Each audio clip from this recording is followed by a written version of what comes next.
చూడండి, పోలీసు వ్యవస్థ ఎట్లా ఉందో, ఇది గవర్నమెంట్ ఎలా చెప్తే అలా పోలీసు వాళ్ళు వింటారు.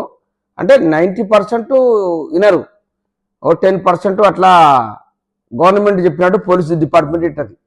అలా ఉంటే నిజాయితీ ఉన్న వాళ్ళు చాలా మంది ఉన్నారు. తెలంగాణలో రోజు రోజుకు మితిమీరిపోతున్న పోలీసు ఆగడాలు. రాయపర్తి పోలీస్ స్టేషన్ పరిధిలో ఎస్ఐ దురుసు ప్రవర్తనతో పురుగుల మందు తాగిన రైతు బుక్యా మల్లన్న తన పొలంలో బోరు వేస్తున్న అడ్డుకున్న ఎస్ఐ శ్రవణ్ కుమార్. ఇక మరి ఆయన చూడండి ఎట్లుందో, ఈయన పొలంలో బోర్ ఎత్తే ఆయన బోర్ వేయకని చెప్తున్నాడు. మరి ఏందో అది దాని రేపు తెలుస్తుంది దాని సంగతి. అయితే నేను డిగ్రీ చేసినట్టే దీనేంద్రపై నేను మందాయి చచ్చిపోతాడు, తాయి చచ్చిపో అని అంటాడు. మరి నేను ఎస్ఐ ఉద్యోగం చేసిండు. ఎస్ఐ అంటే గ్రూప్ 1 అది జాబు. వాడు చదువుకున్నాడు అతనే కదా పోలీస్ డిపార్ట్మెంటు. కాకుండా వీడు మందాయి కథం వీడు పోయి ఎంజిఎంలా వేసారు. వాడు చచ్చిపోతున్న బతుతో తెలియదు. ఆ రోడ్డు మీద జనం వచ్చి కూర్చున్నారు. ఇప్పుడు వాళ్ళు అంత ఆ తండల వీళ్ళు మనం వద్దు బాబు, వీళ్ళు ఏమన్నా అడిగినాక చేయి, ఓ లెటర్ పెట్టుకో, గవర్నమెంట్కు లెటర్ పెట్టినాక చేయి అని సందాయిస్తారు. చాలా మందాయి చచ్చిపో అని అంటే ఏంటది, అది మందు దాగి చచ్చిపోమన్నప్పుడు అది నేరమే. అది కూడా అదో సెక్షన్ కిందనే వస్తుంది. మందు దాగేటప్పుడు చూసినా కూడా అదో సెక్షన్ కింద వస్తుంది. ఇవన్నీ పోలీస్ డిపార్ట్మెంట్ తెలిసి కూడా వీళ్ళు ఎటువంటి మాట మాట్లాడితే అది ఎలా ఉంటుందో చెప్పండి మీరుగా.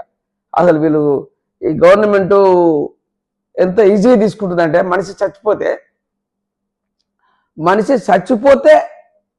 చచ్చిపో, మందు తాగుతా అంటే తాగి చచ్చిపో, ఇది పద్ధతులు. మరి ఈ గవర్నమెంట్ ఏం చేస్తుంది, వీళ్ళు డిఐజీలు ఏం చేస్తుర్రు, ఎస్ఐలు ఏం చేస్తుర్రు, ఒక సిస్టంలా నడిపించే వ్యవస్థను వీళ్ళు గిలా చేస్తే ఎట్లా? ఇదంతా దీన్ని తీసుకొని ఒక మంత్రి కానీ, దీనికి హోమ్ మినిస్టర్ లేడు ఇప్పుడు. అసలు ఒక 4-5 శాఖలు ఇప్పుడు బంద్లో ఉన్నాయి.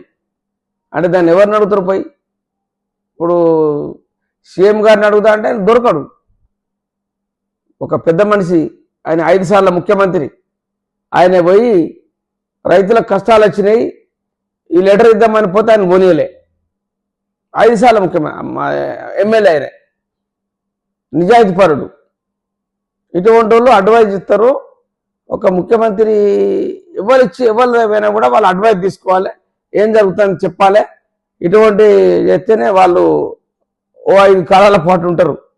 అంటే ఒక కాలం అయిపోయింది, ఇంకా 3.5 అంటే అందులో 1.5 ఇప్పుడు 2027లో ఎలక్షన్స్ వస్తాయి, అది కథం అవుతుంది.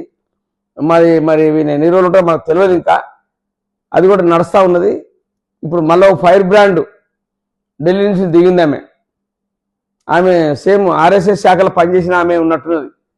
ఆమె ట్రైన్కి వచ్చి అక్కడ ట్రైన్ దిగి ఓ ఆటోలు వచ్చింది, నాకు బండ్లద్దు శాలువలద్దు అని చెప్పింది. అంటే ఆమె ఆర్ఎస్ఎస్ శాఖలో పనిచేసే ఇలా కాంగ్రెస్ ఎవరు లేరు కదా, అలా శాఖ ఓపెన్ చేద్దామని ఆమె వచ్చినట్టున్నది. ఇది జరుగుతూ ఉన్నది. వాస్తవానికి ఆమె సింపుల్గానే ఉన్నది.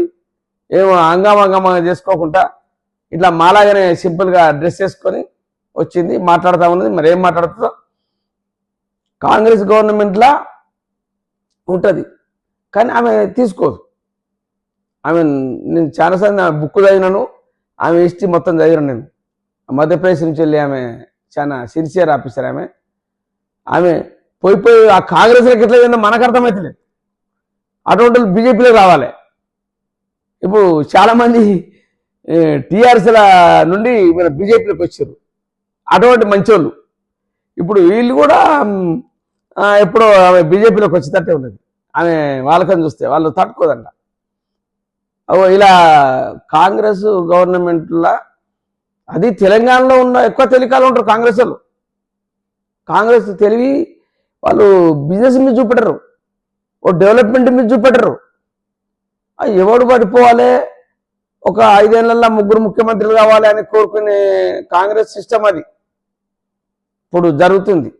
ఒక రాజశేఖర్ కూడా గట్టాడు కాబట్టి 5 ఏళ్ళు ఉన్నాడు,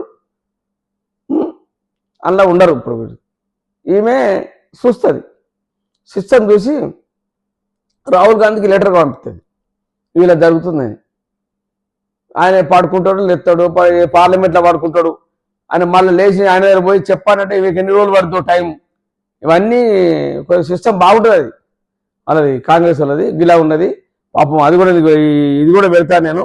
వాళ్ళు రోడ్డు మీద ధర్నాలు చేస్తున్నారు, అది కూడా ఒకసారి పెడతా, మీరు చూడండి. నేనేం అది కల్పించింది కాదు, వీళ్ళు ఎందుకంటే కాశెట్ కుమార్ కల్పించిండు అని చెప్తా ఉంటారు.